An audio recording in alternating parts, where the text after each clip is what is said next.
very warm welcome to the Life Story podcast. Joining us today is Martin Penny. Martin, we're going to go right back to the start. Can you just let us know when you were born and your very earliest memories? Okay, so I was born in 1954 in September, and I was born in Hackney, so I'm actually a Cockney. And can you tell me a little bit about your parents? Yeah, my dad had his own business. He was making feather dusters in those days. Very strange, and a lot of people bought them, and they were sold to places like Harrods and Selfridges. And my mum was a hairdresser, so she had her own business. And did you have much contact with your grandparents in those days? Yeah, both sets of grandparents were alive. One set lived in King's Lynn in Norfolk, and the other one lived round the corner from us. So, yeah, saw them all the time. And would that be going round would they come and take you out, or would we be going round to their house? No, for my mum's parents, they lived, a few miles away, so we used to cycle round on our bikes, and we'd be there all day, and we'd stay overnight. The other grandparents, which lived in King's Lynn, we'd go up on holidays with them and stay up there. So we saw them all quite a lot, really. And how did that interaction unfold? Was it mainly were you watching TV or listening to the radio, or were they reading books to you or playing games, or were you just there? We were just there, really. So my mum's dad, my grandfather, he had a huge garage, and at the back of it he had a big workshop and all the rest of it. So we used to build things out of wood and all that sort of stuff. My other grandparents that lived in King's Lynn, he was into shooting and fishing and all of the other stuff. So we didn't go shooting, obviously, but we did some fishing and lots of walking and stuff. And they had dogs. So, yeah, it was good. Quite a contrast. And returning to your dad, how did he get into the feather duster business? Well, he was a squadron leader during the war as a fighter pilot in the RAF. Came out of the RAF. My mum's father, my grandfather, was already in that business, and so he joined him and started working with him. And in those days, I don't even know whether people know what a feather duster is anymore.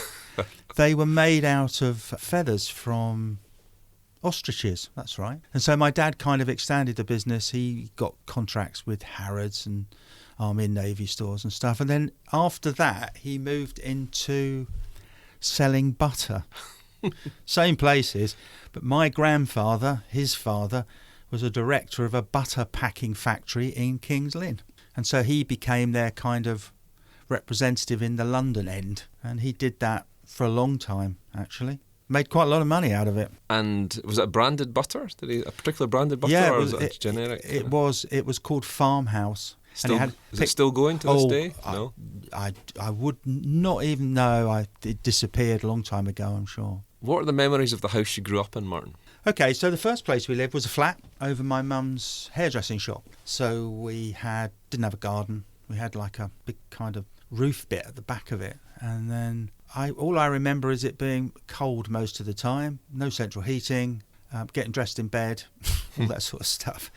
And then, as my dad made more money, we moved to a house which was getting into more of a posher area. So we had a big semi-detached house, so we all had bedrooms, we had bathrooms and all the rest of it. So yeah, it changed a lot from the beginning. And that first house you lived in, if you kind of close your eyes and try and walk around it? There was a big garden at the front with a huge silver birch tree, which my brother and I used to climb and sit up and throw things at people walking past because they didn't know where it was coming from.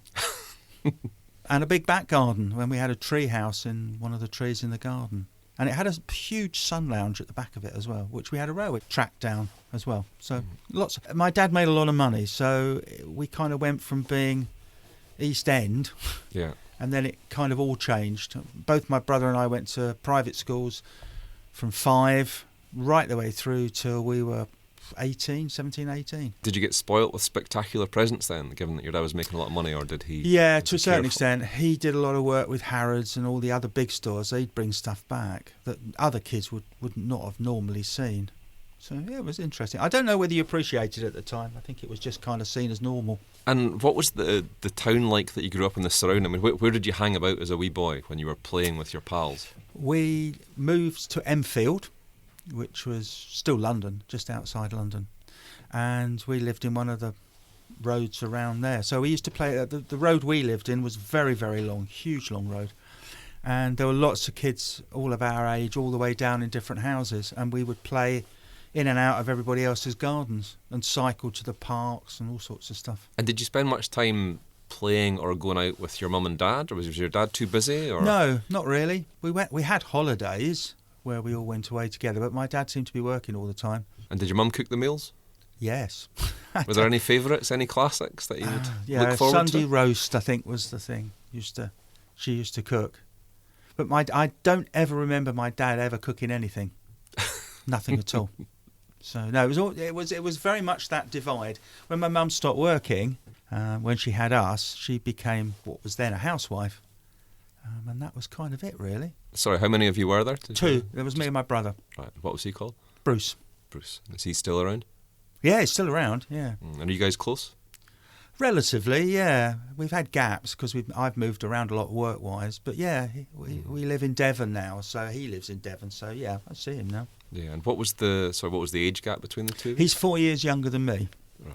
So were you kind of pals growing up? We were, yeah. We did a lot of stuff together. We all had similar friends until I suppose we got to teenage years, and then it kind of broke away because he was 4 years younger than me. So when I got to 13 and 14, he was still quite a lot younger. What were your earliest friendships apart from your brother? Any names spring to mind? Well, I think they mainly were at school. So there was a guy called Christopher Harrison was a friend of mine at primary school. And then there was another one, and I can't remember their Christian name, but their surname was Pearson. And their father owned the department store in Enfield. And they had a massive Georgian house where we used to go up and see them at a place called Windmill Hill. So, yeah. So I imagine he got some spectacular presents as well. I think he must have done, yeah. They certainly had a lot of money, huge amount of money. Do you remember any birthday parties growing up? Yeah, some of them. They were traditional birthday parties, so a big table, lots of food all the way around. All the kids came. All the kids seemed to be dressed up. The girls always came in party dresses, and the boys, I remember, we all wore short trousers and socks, low socks, and like a jumper but without the sleeves. And a shirt. Just awful fashions, dreadful. And we'd have games, you'd do spin the bottle and all that stuff. They were good. I only liked them because they brought presents. That was it. And talking about clothes, can you remember when you first started taking an interest in clothes? Can you remember any of the clothes that you wore when you first started to care about what you looked like? I was about 14 or 15, so it was getting toward. It was the sort of mid to late 60s, and I think prior to that, certainly in the 50s, kids, certainly boys, were kind of like mini-me's of their dads. I can remember having a tie and a shirt and short trousers. And obviously going to school, you had to wear a jacket and a cap and everything else. But when I got to 13-ish time, then, it was jeans, flared jeans. And the 70s was appalling fashions as well. They were pretty grim. What outdoor games did you play as a child? Were you into your sports? Ride bikes. Didn't play football very well, so I really didn't get into that. I hated cricket. And at a public school, all of those things are there. The only thing I got at eventually, which I was very good at, was archery. Were you part of any youth organisations? Were you part of the BBs or the Scouts? Nope. We had at school CCF, which was a combined cadet force. So we went shooting guns and stuff. Yeah. So were you at a private school, which would be a public school down south? Yeah. Primary school and secondary school? Yeah, both. Yeah. Yeah. And what was it called, your school? The first one was Enfield Preparatory School, which has gone. I've been back over a few years ago. That's gone and it's now flats. But Forest School, which is in Wanstead, is a massive public school, and it's all still there. In my day, it was boys only and boarders, but now it's mixed. Were they happy days? Yeah, most of the time, pretty good. It was a typical public school. Did you get into much trouble? Yeah. Would that be the cane or the belt? Yeah, cane. You couldn't do it today. You'd be arrested immediately. Yeah. It was always the headmaster. You had to queue up outside the headmaster's office, and then he would ask you if you had anything to say. I can't remember. Not guilty, I think I used to say. And what did you used to get in trouble for? Was it talking too much or various things? No, all sorts of stuff. We had an enormous cathedral-like dining hall with massive stone steps up to it. And when I think we were about 14, we picked up the head boy's car, which was one of the little Fiat 500s, and carried it up the stairs and put it in the dining hall. And somebody told, and that we got in some serious trouble for that. So there you go. Can you remember your first... Was it an all-boys school? Or was It was an all-boys school, yeah. Can you remember your first romances out with school then? Where would you meet girls? No, there weren't any really. I suppose the first romance was much later, probably when I was about 16 or so. And I think it was when I finally left school and went to college. And what college did you go to? One in Loughton. What did you go to study? I think I was going to redo my A-levels, which I spectacularly failed at school.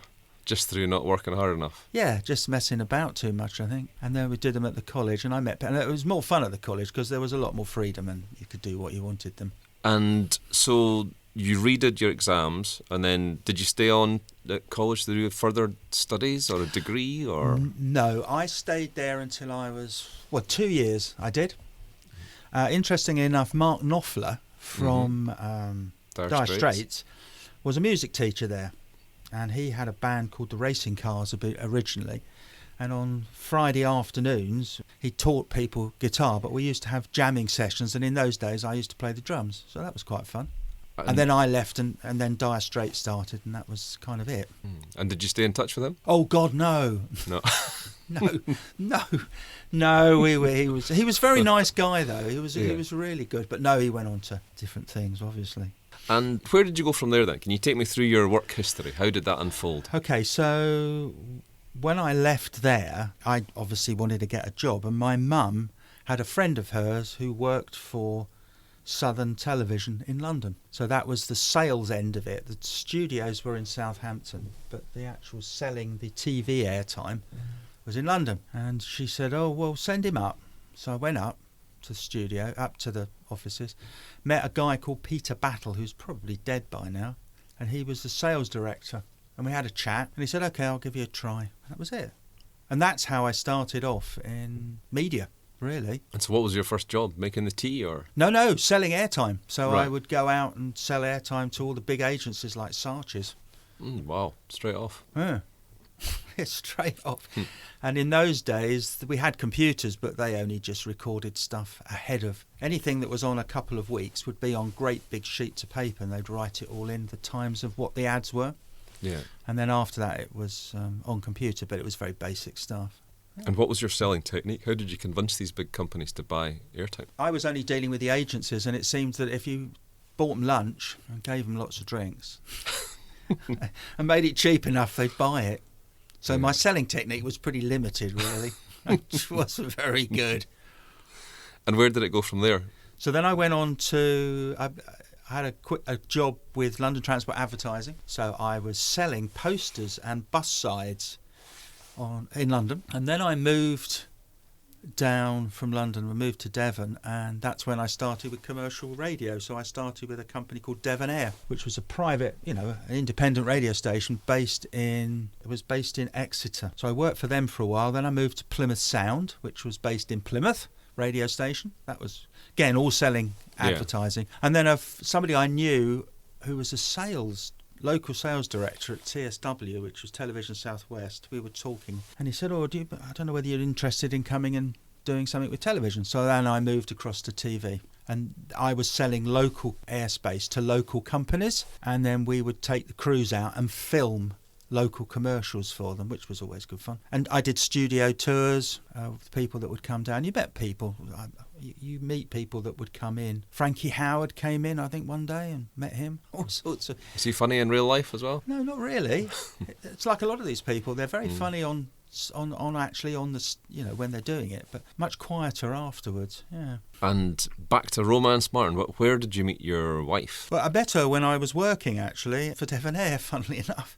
She worked in a advertising agency locally, and I was going in to sell some stuff, and the guy that I was going to see there wasn't available, so she saw me instead, and it kind of went from there, really. Where was the first date? It was that lunchtime. We went into a wine bar just down the road. So you were kind of obviously falling for her and trying to sell stuff at the same time, or was that not? I gave up with the selling the stuff. It was pretty much straight away, really. So there you go. So it was quite interesting, really. And how long were you together before you got married? Oh, I can't remember. It wasn't a huge amount of time. And have you got a big family? How many kids have you got? I've got 3 kids now. 2 of them are grown up, married, with kids, so we've got grandkids. And my youngest daughter works here. Lives in Edinburgh with her boyfriend. So it's a kind of interesting mix, really. And had you always wanted to have kids? Was parenthood something that was always part of how your life was going to... Yeah, I certainly, I think, times like Christmas when you're all together, all the the whole family's there with all the kids and grandkids and everything else. I think it's really nice because at the end of the day, that's basically all you get. Yeah. You can have as much money in the world, but you'll still be miserable. And what do you like doing with your grandkids then? We tend to go out and do lots of stuff. Grandparents are all action these days, aren't they? Used to be just stayed in the house and you'd visit. Oh, no, you've got to be doing stuff. So one of them's learning karate, so he practices on me, which is quite painful. But no, they go out and they do stuff. They want to be doing things and seeing stuff. Yeah. And back to your work life, how did the move come about from radio and TV to what you're doing now? Okay, so I did a lot of sales training with the teams that I ran, and to a certain extent some marketing. And then my wife was management consultant in her own right, and there was some work that came up and she couldn't do it all. And I said, I'd quite like to do that. So I started to do it. I left TV, radio, and I started into management development. So I went on and did a postgraduate degree at Exeter University, and then I've added other qualifications, teaching, Prince 2, project manager, lots of other bits and pieces. And it's grown from there. So I did 11 years working for myself as a management consultant all over the place. So Western Helicopters, aggregate industries, all sorts of places. Came up here, came to Glasgow, not Edinburgh, and did some work up here. And how long do you intend to work for? Oh, that's a good point. I don't know, really. I suppose I should have stopped by now, but... Do you enjoy it then, what you do? I do, yeah. So what I do, I've done a lot of teaching over the years, which is good. I've done a lot of stuff with students, leadership management development. Yes, I think when I get to the point where I don't enjoy it anymore, then I'll probably stop. How old are you now, if you don't mind me asking? 67. And you must have crossed your mind, though, I suppose, to... Oh, yeah, absolutely. What are your spare time pursuits? If you do retire, what will you be doing? Probably die, probably. No, I do bits and pieces and things. It's just, I don't know. I think it'll get to the point where it'll be okay. It's time to call it a day. And have you done much travelling in your time? Yeah, quite a bit. Been to the States a lot. What's the best place you've been? Okay, the best and the strangest place I think we've ever been to was LA. Have you ever been to LA? Yes, but just briefly. Yeah, we flew into LA. Yeah. So you went to LAX, didn't you? Yeah. Yeah, we went there. So we did a week in LA, a week in San Diego, and a week in San Francisco. And in LA, you've got that walk where all the stars are in the floor, and there's Mann's Chinese Theatre. And we came down early one morning, and there was these barriers set up, and we kind of walked to the end of the barriers, and we're just standing looking around. And when we turned around, there was all these people behind us, and there was a stage set up, like a lectern set up, not far away really. And then all these cars started turning up, and there was Clint Eastwood, Sean Connery, Nicolas Cage, and I'm trying to think of the guy's name that was in The Mask. Who was that? Jim Carrey. And Jim Carrey. And what had happened was that Jim Carrey had come to put his hand in green cement because it was the Mask film. Oh, cool. And so we were probably, 10 feet away from these people. Clint Eastwood was enormous. Really tall, and he gave a speech. And at the end of it all, Jim Carrey came over to the front of the crowd and came up to us and said, "Where have you come from?" And we said, "England." And he said, "Oh," and we were on the news at 6:00. Weird. And then the following week we were in San Francisco and went across to Alcatraz to have a look round, and they were filming The Rock. Oh, brilliant. So that's kind of a highlight, I think, really. But there you go. You seem like a very cheery figure, Martin, if you don't mind me saying. Do you have any regrets in that life of yours? No, not particularly. No, I don't think so. I don't know whether I'm cheery all the time. No. But no, not really. And what are your proudest achievements? I think it's the kids, actually.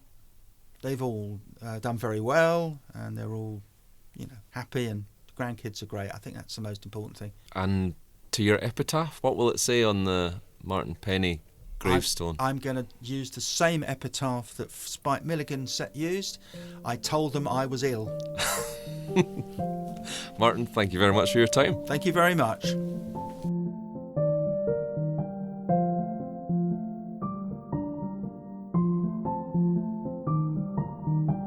If you have a story to share, please pop in to see us at the Wee Museum of Memory on the second floor of Ocean Terminal in Leith. You can also visit our Facebook page to keep up with our regular events and view our wonderful photo videos and much more on our YouTube channel just by searching for the Living Memory Association.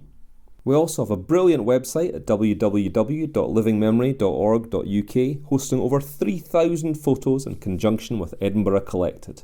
If you've enjoyed this podcast, our further reminiscence and music shows Life Story, Leith Lives, Forgotten Songs from the Broom Cupboard and Analogue Rory's Jukebox can all be accessed from the Projects tab on our website or via Apple Podcasts or Spotify. Until next time, we bid you farewell.